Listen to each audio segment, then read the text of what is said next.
За девочку Айсу я переживала еще в сентябре 23 года.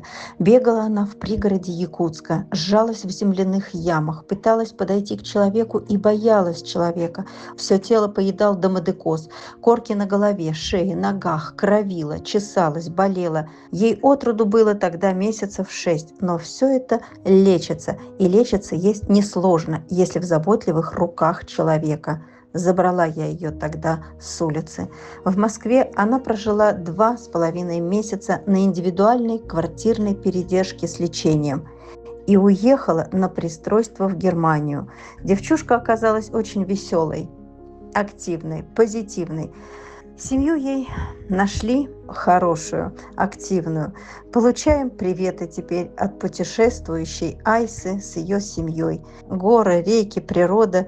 Будь счастлива, Айса, все было не зря.